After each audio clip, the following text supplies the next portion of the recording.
Places like this are extremely common where I live. There's enough free wood and pallets that I can choose what I take and bring back pallets that I use almost entirely, making furniture that I then sell on the marketplace.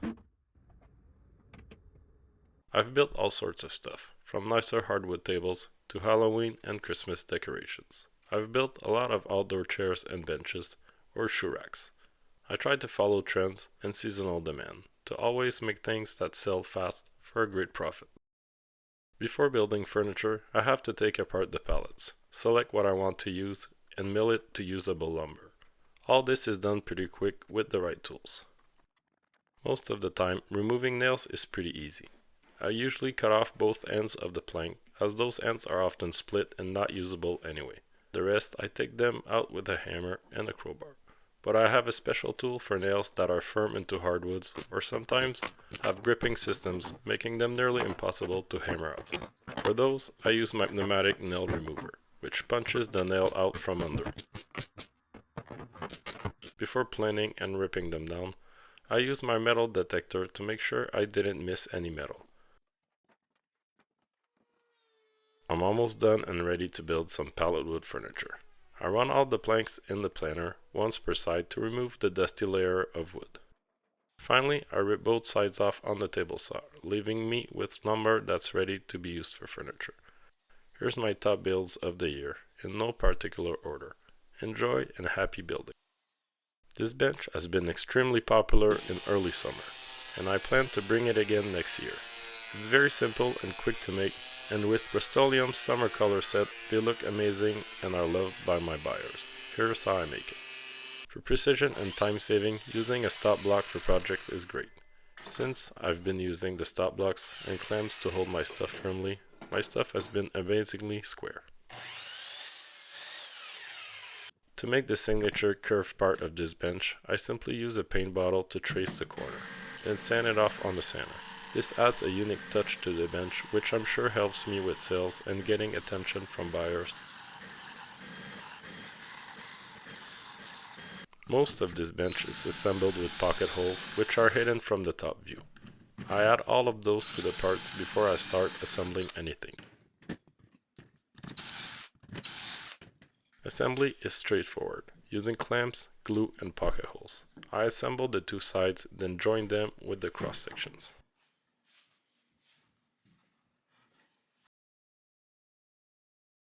This bench is quick to build and doesn't use dowels. Everything is assembled to be quick and easy, keeping my costs low and my profits high. For a more expensive bench, I'd be using dowels to have no visible pocket holes to attach the base to the top. I paint those using Rust-Oleum Outdoor Series. They're all bright colors and my buyers love them. Another item that I couldn't make enough of and made some good money from is this hexagonal table. It's pretty complex build, but easy to batch out as most parts are the same. Assembly is a little finicky, but I got it down to a system. I glue up some pallet planks for the tabletop. As that dries, I start making strips on the table saw. I make many, so usually I make as many strips as I can and make the tables I can from that. Since there's so many strips, I use tape to come them all to length together. Saving me time and energy is the game when making pallet wood profits. I assemble all the pieces into rectangular frames that I attach with glue and brad nails. I clamp them all together to dry so they're all flat and the same once ready to assemble. Using a circular saw, I cut a bevel on the side of the frames. Using glue and some brad nails to hold the stuff in place as I add more rectangles, I assembled the base of the table. Drop the table on the tabletop glue up we did earlier, then trace out where you want to cut. I used a circular saw to do this safely.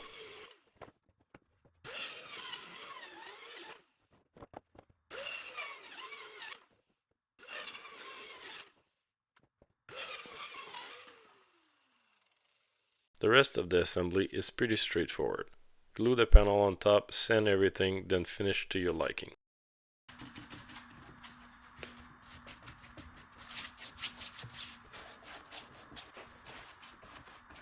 I'm adding a layer of water-based polyurethane to protect this table from future abuse. Now onto a much different product, but one I've made amazing profit from this year and still am: Christmas sleds. I make those from pallet wood 1x6s for the skis and 1x4s for the rest of the parts. They're pretty easy to batch, easy to assemble, and my buyers love them. I had to raise my prices twice to keep up with the demand this year. I've made 3 types of sleds so far, 2 that I've made videos for on this channel. My buyers loved the variety, and many of them ended up buying 2 or 3 because they couldn't decide, or just wanted all of them in their decoration setup. All the cuts on this project I make on the bandsaw. I love my 14-inch bandsaw that I got a few months ago. It's what I dreamed of getting since I started woodworking. My previous 9-inch one was okay, but this is just so much more powerful and opens up a lot of options in my woodworking journey. Since I improvise most pieces on paper then transfer them onto wood, I tend to use the first piece I cut as a template for the rest of the batch. Buyers don't care if your skis are different from the last batch you sold to the other people. It's all about time savings and keeping the train going.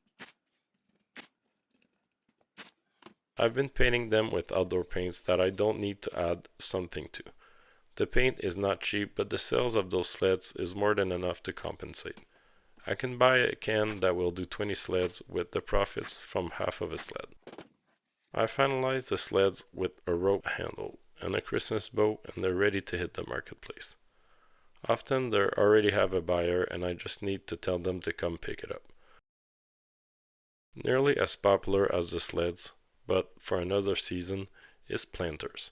They don't even require a finish, so pure profits if you can find the pallets to make them, which I can. After planing and cutting them to length, I use an outdoor compatible glue and brad nails to assemble them. I have 2 sides. I join them with some shorter planks to keep the box square, with the same method of glue and brad nails. Finally, I add 2 planks to hold the bottom, pop 3 on top, and brad nail in place. I don't use glue for this, as some people want to remove those, raise them, or just use a bucket in there instead. I finished the planter with 4 mitered planks that act as a top. This item is extremely popular and often you can sell 3 to 4 to the same person. This shoe rack I made for myself, then decided to change plans and put it on the marketplace. I put it at a high price since I only had one, and it sold very fast. That's when I knew this was a sleeper hit that I didn't even expect. I made 3 more and all 3 are gone, now a few weeks later. I make those using hardwood pallet runners that I join square then make strips and 2x2s from.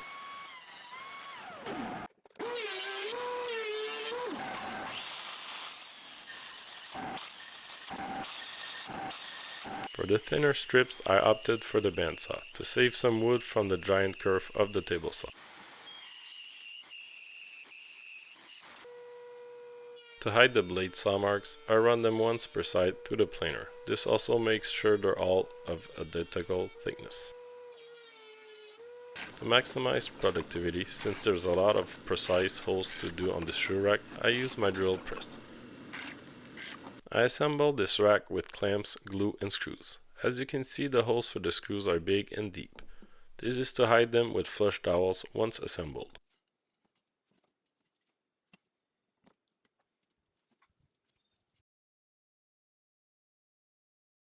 Add glue to all the holes and add a dowel. Let this dry for 20 to 30 minutes at least before you cut and sand them flush.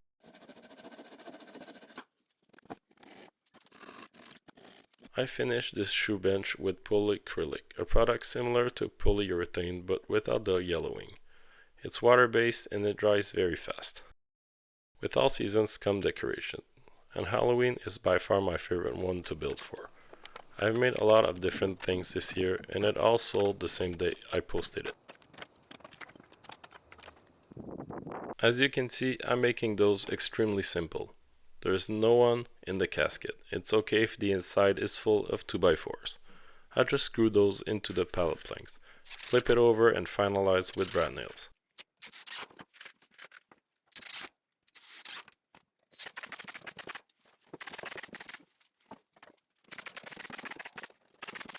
I cut out the coffin shape with a jigsaw, transfer it onto the other part and cut again.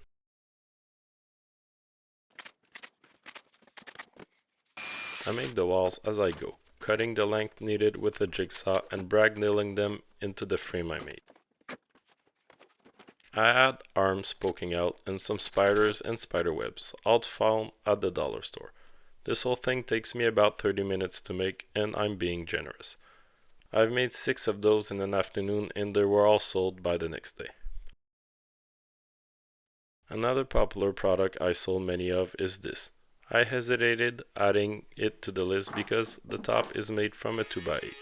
I find those at huge pallets that roofing company puts out by the road. I rip all my wood to width and always start by ripping off about a 1/4 inch slice from the side to get a nice clean surface to work with.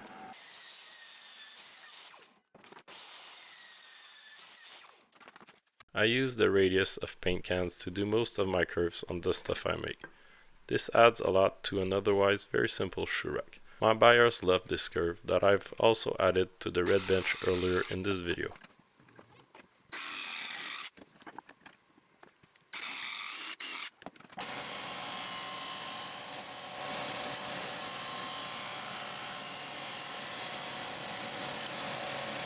I assembled this with screws from the sides, put in an oversized hole that I then add a flush cut dowel. Once painted black, it's almost impossible to see any traces of it.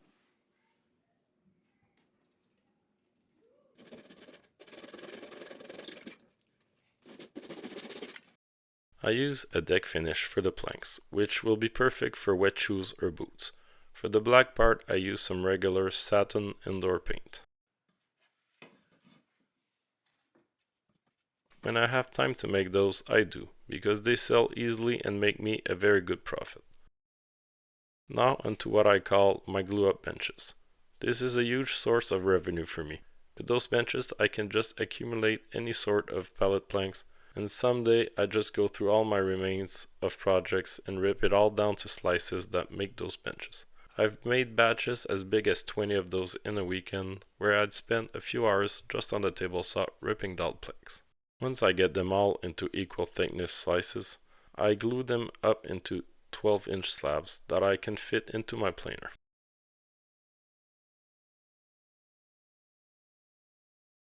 Once dry, planed, and trimmed to length, I run the router to add a roundover or chamfer depending on the look I'm going after. To make thicker legs, I glue up 2 2x3s, then plane the glued edge down and it looks seamless. Once painted, it looks great. Those benches paid for most of my tools you see in my new shop. I started with a Ryobi table saw, a cheap miter saw, and just made those for months, buying tools with my profits to make them more varied stuff and getting more and more tools. I'm now super happy with my shop and it really didn't cost me anything to get there, but time, a lot of time, and my passion to make stuff and meet buyers. Next is a bench that I've made from scraps of the world. They throw away pallets, I make stuff with them. From making this stuff, I end up with small, foot-long scraps of pallet wood that I then throw into a bin. Once that bin is full, I make coffee tables, benches, and more stuff from this herringbone pattern. For this, you want wood that is all the same width and thickness. Run longer planks to make most of this pattern and use your scraps from the last time you did this project to complete the corners. This is key to having enough wood and variety to make this look great.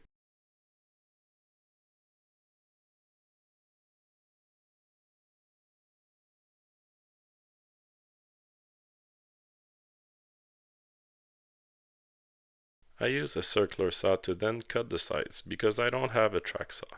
It works great in a pinch, just make sure to stay on the line. I finished this bench with hard wax oil, which is one of my favorite finishes to apply. I love the smell of it too. It doesn't overpower my shop and make it smell like chemicals. I hope this video encouraged you to go find where your local pallets are, collect some and start building. It's fun and rewarding to meet all the buyers at different times of the year, meet their demands at affordable prices.